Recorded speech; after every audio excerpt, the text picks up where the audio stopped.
सर्वप्रथम Shri sound and video प्रेम थापा भाइले यहाँ अडियो भिजुअल दुईटै चाहिँ प्रसारण गर्नुहुन्छ। उहाँले विभिन्न यसभन्दा अगाडिका विगतका महायज्ञहरूमा उहाँले धेरै चाहिँ यस्तो खालका महायज्ञहरूमा चाहिँ समावेश भएर प्रचार प्रसारको कार्यमा चाहिँ संलग्न भएर पुण्य कर्म उहाँले गरिराख्नु भएको छ। र अहिले हाम्रो यो पोखरा प्रदर्शनी केन्द्र नयाँ बजार 9 श्रीमद् भागवत सप्ताह ज्ञान महायज्ञ 2081 चलिरहेको छ। यहाँका चाहिँ प्रमुख वाचक पीठाधीश हरिहर सन्यास आश्रम देवघाट धाम तनहुँका आचार्य अनन्त श्री विभूषित स्वामी ज्ञानानन्द सरस्वतीजी महाराज हुनुहुन्छ। उहाँ नेपाल अधिराज्यभरि 38वटा विभिन्न खालका गुरुकुलको चाहिँ संरक्षक हुनुहुन्छ। नेपाल मात्रै होइन, हरिद्वारमा, भारतको हरिद्वारमा पनि ठुलो गुरुकुल छ। त्यसको पीठाधीश र परमानन्दीय चाहिँ परम्पराका उहाँ स्वामी हुनुहुन्छ। देवघाट धामका अत्यन्त पवित्र धामका पीठाधीश हरिहर सन्यास आश्रम र आश्रम स्वयंमा गुरुकुलको चाहिँ बेसिक अध्ययनदेखि लिएर आचार्यसम्मको अध्ययन हुने त्यस्तो एउटा शैक्षिक क्षेत्र जसले चाहिँ सनातन धर्मलाई चाहिँ एउटा पृष्ठपोषण गर्ने काम, त्यसलाई प्रचार प्रसार गर्ने काम र त्यसलाई पृष्ठपोषण गर्ने कर्ममा उत्पादन हुने विद्यार्थीहरू उत्पादन गर्ने त्यस्तो खालको चाहिँ महाविद्यालय उहाँले चाहिँ उहाँको संरक्षकत्वमा चाहिँ चलिरहेको छ। देवघाट धाम आफैमा एउटा पवित्र स्थल हो। हिजो चाहिँ पुराण वर्णित सूचना अनुसार 88,000 भन्दा बढी ऋषिहरूले चाहिँ देवघाटमा आएर यो तीर्थाटन गर्नुभएको थियो र योगी नरहरिनाथ ब्रह्मलीन योगी नरहरिनाथ गुरुले चाहिँ स्वयं देवघाट धामलाई तीर्थराज भनेर उहाँका कृतिहरूमा सम्बोधन गर्नुभएको छ। र यतातिर पोखरा जुन यज्ञस्थल कास्की जिल्ला यज्ञस्थल पोखरा हो, यहाँ यो चाहिँ कश्यप ऋषिको चाहिँ तपोभूमि, कृष्ण गण्डकी र शुक्ला गण्डकीको बीचको चाहिँ पराशर क्षेत्र भए हुनाले अत्यन्त पवित्र। पहिलो कुरा यो हिमनदी कृत भूभाग र हिमनदी जहाँ यो हाम्रो चाहिँ एउटा चाहिँ मुक्ति सोपानको रूपमा नेपाललाई विशेष गरिकन नेपालको चाहिँ पौराणिक कालदेखि नै नेपालको परिचय छ। र उनीहरूले त्यस्तो खालको एउटा हिम श्रृङ्खला शिव पार्वतीले विचरण गर्ने क्षेत्र हिन्दुकुश हिम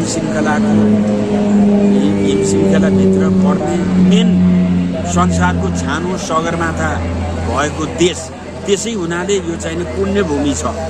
पुण्यभूमि यस अर्थमा कि हाम्रो चाहिँ 12 महिनामा 6वटा ऋतु छन्। विभिन्न ऋतु परिवर्तनमा यहाँनिर प्रकृतिले आफ्नो छटा बदल्छिन्। यहाँको चाहिँ भूस्वरूप ताल तलैया यो एउटा पर्यटकीय हिसाबबाट पनि चाहिँ अत्यन्त गन्तव्य स्थल र चाहिँ धार्मिक पर्यटनको लागि पनि अत्यन्त चाहिँ उपयुक्त ठाउँ पोखरा। त्यसो भए हुनाले यसरी देवघाट धाम र पोखराको चाहिँ एउटा त्रिवेणी अथवा सङ्गम भनौँ न, सङ्गमको रूपमा चाहिँ यसलाई चाहिँ लिन सकिन्छ।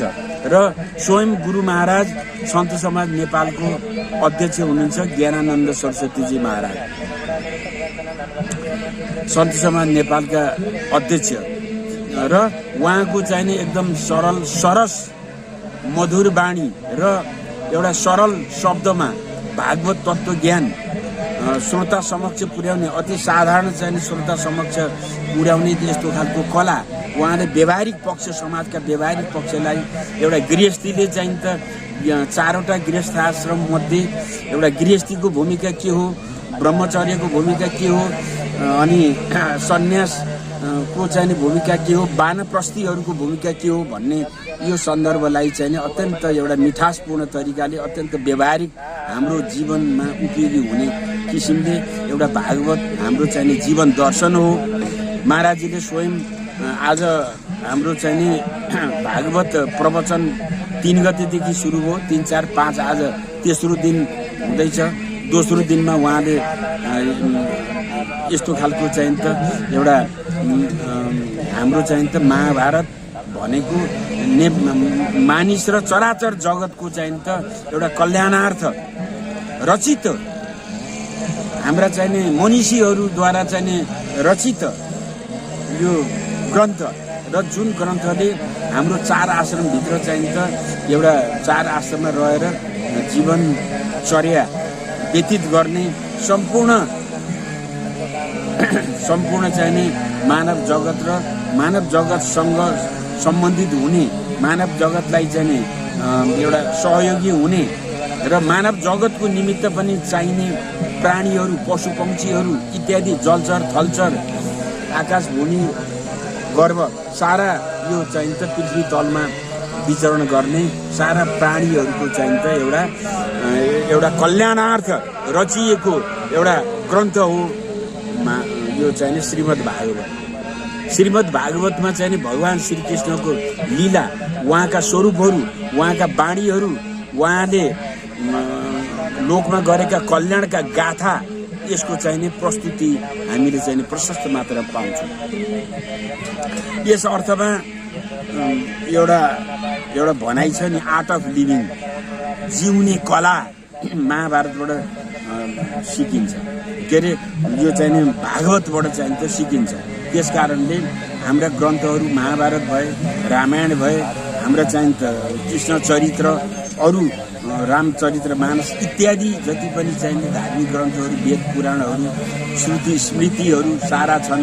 यो संसारको चाहिने उत्कृष्ट र एउटा चाहिने दर्शन संसारका सबै प्राणीहरूको लागि र मानव समाजको लागि चाहिँ त अत्यन्त उपयोगी विषयहरू त्यस्तो प्रस्तुत गरिएको चाहिँ त त्यस्तो एउटा भावधारा र विश्वका चराचर जगतहरू जुन जाति जुन चाहिँ भूगोल जुन चाहिँ एउटा चाहिँ सम्प्रदाय जुनसुकै सम्प्रदाय बस्ने साझा मानिसहरू त्यहाँ विचरण गर्ने पशु पक्षी इत्यादि जति चराचर जगतका कुरा गर्छौँ हामीले यो सबैको चाहिँ त एउटा लोक कल्याणार्थ रचित ग्रन्थको चाहिँ एउटा रसपान गर्ने त्यो एउटा अवसर भनेको ठुलो अवसर हो। र मैले यति निवेदन गर्दै पोखरावासी बन्धु बान्धव दाजुभाइ दिदीबहिनीहरू मेरा अग्रज महात्माहरू मैले महात्मा भन्छु श्रोतागणलाई महात्मा कसैले धेरै साधना गर्छ कसैले कम साधना गर्छ त्यो हुनाले महात्मा त हामी सबै महात्मा हौँ किनभने हामीसँग पुण्यात्मा छ। त्यस कारणले हामीले केही जीवनमा जानी नजानी केही चाहिने गलत गरेका छौँ भने पनि त्यो चाहिने त्यसको पाप पखाल्ने र त्यसलाई चाहिने क्षमादान गर्ने ग्रन्थ भनेको महाभारत यो चाहिने भागवत ग्रन्थ। त्यस कारणले भागवतले यति मात्रै होइन अहिले चाहिँ त एउटा जीवित चराचर प्राणीहरूको मात्र हितकारी ग्रन्थ नभइकन यो चाहिँ त हाम्रा ब्रह्मलीन हुनुभएका हाम्रा पुर्खाहरू ऋषि मनीषीहरू विभूतिहरू हाम्रा पितृहरू सबैलाई अतृप्त आत्मा तृप्त आत्मा गोलोकवास प्राप्त गर्नुभएका सारा अथवा गोलोकवास प्राप्त गर्न नसकेर यही कहीँ पृथ्वीमा भूतलमा भड्किरहनुभएका आत्माहरूलाई एउटा पुण्य स्थानमा प्राप्त गर्ने देवस्थानमा पुर्याउने गोलोकधाममा पुर्याउने यस्तो खालको चाहिँ सर्वोत्कृष्ट ग्रन्थ संसारमै सर्वोत्कृष्ट ग्रन्थ श्रीमद् भागवत हो। र अमेरिकाका पूर्व राष्ट्रपति बाराक ओबामाले के भन्नुभएको छ एउटा आफ्नो अन्तर्वार्तामा भने गीता भागवत गीता र भागवत स्वयं मैले धेरै ग्रन्थहरू पढेँ त्यसमध्ये सबैभन्दा उत्कृष्ट ग्रन्थ मानव मात्रको चाहिँ हित कल्याण गर्ने ग्रन्थ जसमा राजनीतिको चाहिने राजनीतिभित्र चाहिने कूटनीति पनि छ अर्थनीति पनि छ सामाजिक नीति छ गृहस्थ नीति छ विभिन्न आश्रमका नीतिहरू छन् अनि समाजका विभिन्न चाहिने व्यक्तित्वहरू जो जहाँ हुनुभएको छ जुन पेसामा समर्पित हुनुहुन्छ ती सबैलाई चाहिने काम लाग्ने एउटा साझा ग्रन्थको रूपमा मैले भागवत र गीतालाई चाहिँ मैले त्यस अर्थमा मैले पाएको छु भनेर उहाँले भन्नुभएको छ। र त्यस्तै अरू चाहिने दक्षिण अफ्रिकाको चाहिने नेल्सन मण्डेलाले पनि हाम्रो यो एउटा चाहिने वेद पुराण श्रुति स्मृति ग्रन्थहरूलाई अत्यन्त उत्कृष्ट ग्रन्थ भनेर उहाँले पनि आफ्ना अन्तर्वार्तामा कतिपय सन्दर्भमा उहाँले राजनैतिक मञ्चहरूमा चाहिने संयुक्त राष्ट्रसङ्घको चाहिने त्यस्तो चाहिने सभामा उहाँले व्यक्त गर्नुभएको छ। त्यस कारणले यहाँ यो धर्मी ऊ धर्मी, यो संस्कारी ऊ संस्कारी भन्ने कुरा छैन। आफ्ना चाहिने आफ्ना अनुकूलले विभिन्न खालका सम्प्रदायमा हामी विभाजित छौँ तापनि एउटा चराचर जगतको चाहिने एउटा लोक कल्याणको निमित्त लेखिएको यो श्रीमद् भागवतको महिमा अत्यन्त सबैको लागि हितकारी भएको हुनाले हाम्रो चाहिँ यज्ञको नाम पनि लोक कल्याणार्थ आयोजित भनेर यसलाई राखेका छौँ। मैले देखिरहेको छु कतिपय अन्तर्वार्तामा, कतिपय चाहिँ साक्षात्कार भेटमा मानिसहरूले यो सम्प्रदाय, यो समाज, यो वर्ग, यो चाहिने समूह, यो चाहिने यो पीठ ऊ पीठ भनेर जति पनि चाहिँ त हामीले एउटा अहिलेको भनौँ न अहिलेको चाहिँ त अहिलेको प्रणाली अनुसार जति हामी विभाजन भएका छौँ त्यसको एउटा छाता ग्रन्थको रूपमा मानव कल्याण र जीव कल्याणको निमित्त लेखिएको ग्रन्थ त संसारका सबैको लागि एउटा छाता ग्रन्थ हो नि त। त्यस कारणले श्रीमद् भागवतका यो चाहिँ कथा श्रवण गर्नलाई आफ्नो चाहिँ जीवनको मोक्षको बाटो आफैले तय गर्नको निमित्त आखिरी भोलि हामी होइन यहाँ चाहिने विभिन्न उपभोक्तावादी यो संसारमा होइन विभिन्न खालका सवारी साधनहरू, विभिन्न खालका बन्द व्यापारहरू, आभूषणहरू, विभिन्न चाहिने विचार, विभिन्न मान प्रतिष्ठाहरू लिएर गरे तापनि लिएर चाहिँ त हामीले समाजमा आफ्नो जीवनयापन गरे तापनि भोलि यो परमधाम परलोकको बाटो यो सत्यको बाटो। त्यस कारणले अहिले यो सम्प्रदाय उसले यसो भन्यो, फलानोले यो आयोजक रहेछ, त्यो कमिटीमा यस्ता मान्छे रहेछन्, त्यो कमिटीको व्यवस्थापन यस्तो रहेछ उस्तो रहेछ भनेर झिना मसिना कुराहरूमा अल्झिने विषय यो होइन। हामीले चाहिँ आफ्नो यो भागवत तत्त्व ज्ञानलाई एउटा व्यक्तिगत रूपमा एउटा आफ्नो जीवन आफैले सार्थक बनाउने हो होइन।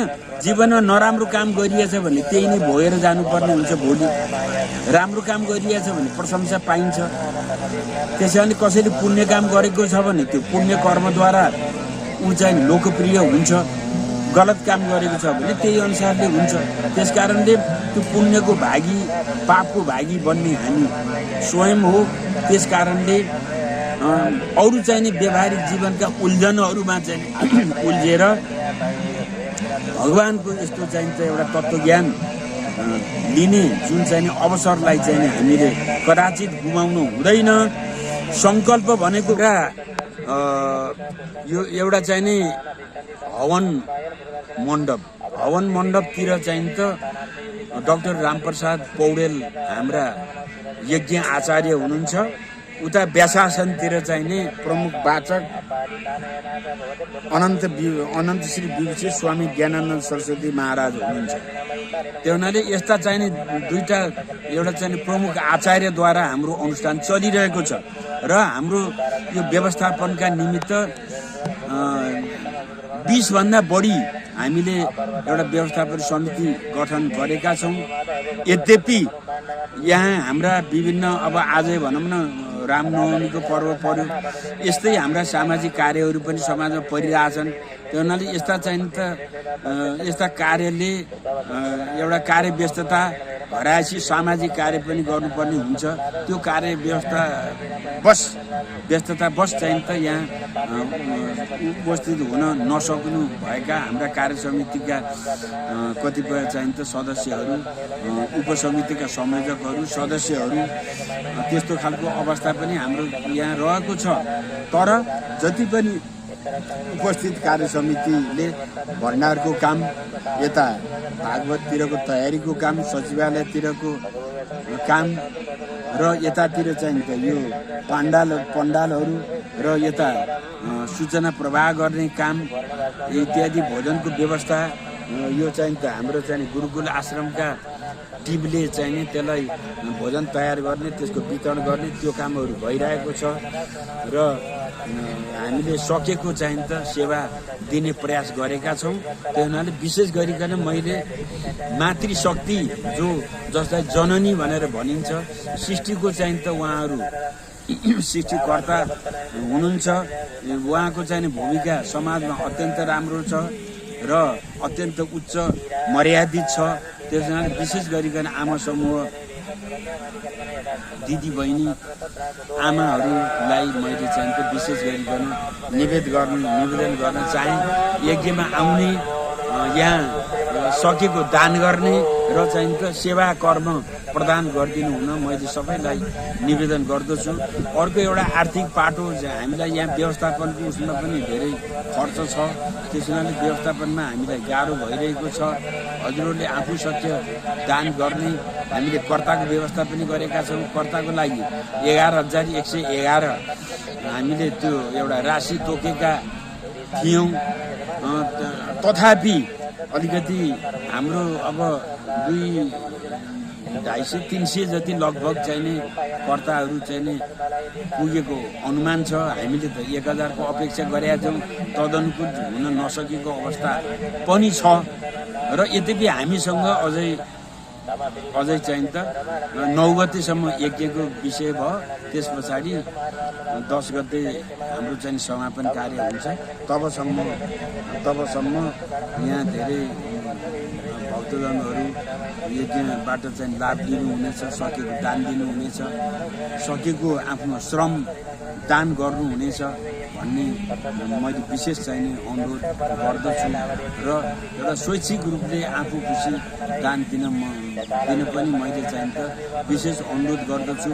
र यस कार्यमा अघि मैले भने चाहिँ आग्रह पूर्वाग्रह इत्यादि यो सक्रिय छ, यो निष्क्रिय छ भन्ने हिसाबबाट भन्नुभन्दा पनि यो हाम्रो चाहिँ साझा हो। यज्ञ भनेको सबैको साझा हो होइन। लोक कल्याण भनेको सबैको हित हुने विषय हो र चाहिँ त हाम्रा भगवानहरू साझा हुनुहुन्छ। त्यसले गर्दाखेरिमा यो चाहिँ साझा कार्य भनेर त्यसरी चाहिँ त यो साझा कार्य बन्न गएको छ। त्यो हुनाले यी कुराहरू मनन गर्दै मैले सकेसम्म यो अलिकति ठुलो ठाउँमा यो अलिकति सङ्ख्या जुटे पनि ठुलो ठाउँमा अलि थोरै नै देखिँदो रहेछ। त्यस कारणले मैले प्रशस्त मात्रामा यो जसरी हामीले चाहिने अस्ति नै वडा नम्बर 1 देखि 33 सम्म हाम्रा प्रचार सामग्री र जनप्रतिनिधिहरू, आमा समूह, टोल विकासका अध्यक्षहरूलाई जुन जानकारी गराएका थियौँ, तदनुरूप हजुरहरूलाई चाहिने यो यज्ञको बारेमा जानकारी पुगेकै छ। मलाई जहाँसम्म लाग्छ कतिपय ठाउँमा नपुगे तापनि यही मिडिया सञ्चारका माध्यमलाई आधार मानेर हजुरहरूको उपस्थिति अत्यन्त प्रार्थनीय छ। मैले सम्पूर्ण भक्तजनहरूलाई यही कुरा निवेदन गर्दै म चाहिँ यज्ञको महासचिव सूर्य भक्त सिग्देल सबैलाई मैले चाहिँ यथायोग्य नमन गर्न चाहन्छु। यज्ञ पोखराको निमित्त हो, पोखरावासीको निमित्त हो, लोक कल्याणको निमित्त हो। यहाँबाट हामीले संसारभरि यसको सन्देश पुर्याउनु छ। त्यसो हुनाले हामीले अहिले फेरि अब 10 गते पछाडि महायज्ञ नै सकिन्छ। त्यो हुनाले यो महायज्ञ यो चलिरहेको अवसरमा यसलाई सफलीभूत पार्न विभिन्न खालको चाहिँ एउटा अनुष्ठानहरूमा चाहिँ सक्रिय भाग लिन हाम्रो यो विशेष खालको चाहिँ यज्ञ हो। यो कस्तो खालको यज्ञ भन्दाखेरिमा धर्म अनुष्ठान यज्ञ। अघि मैले भने यो कुनै चाहिँ एउटा विकास निर्माणको कार्यसँग जोडिएको विषय होइन। यज्ञ चलाएर केही रकम बचत भएछ भने हामीलाई यो उसमै व्यवस्थापनमै गाह्रो भइरहेको छ। यदि चाहिँ त त्यो खालको एउटा बचत भएछ भने पनि त्यो चाहिँ नि गुरुकुलहरूमा हाम्रो सनातन धर्म सेवामा नै चाहिँ त्यसलाई समर्पण गर्ने र चाहिँ त हाम्रा सनातन धर्मलाई त्यसका चाहिँ त यो जुन संस्कारहरूलाई त्यसलाई चाहिँ त विकास गर्ने, त्यसलाई उत्थान गर्ने संस्थाहरूलाई हामीले दान दिने त्यो खालको एउटा हामीले सङ्कल्प गरेका छौँ। र यति भन्दै यो यज्ञलाई एउटा हाम्रो सामूहिक दायित्वको विषय हो भनेर व्यक्तिगत विषयसँग नजोडिकन, समुदायको विषयसँग नजोडिकन यसलाई समग्र रूपमा चाहिँ त मेरो कर्तव्य हो भन्ने ठानेर यज्ञमा उपस्थित भएर सकेको दान पुण्य पनि गर्ने र चाहिँ श्रमदान गर्नको निमित्त मैले सम्पूर्ण पोखरावासी भक्तजन, बाहिर हुनुभएका भक्तजनहरूलाई पनि मैले चाहिँ त सविनय निवेदन गर्दछु। हाम्रो आज तेस्रो दिन हो भागवत सप्ताहको, त्यसनाले हामी कहाँ बाँकी दिनहरू छन्। त्यसो भएर सबैले चाहिँ त यो पुण्य लाभ गरिदिनु हुन भन्ने कुरा मैले चाहिँ निवेदन गर्दै मेरा भनाइहरू टुङ्ग्याउँछु। र अब 7 दिन जति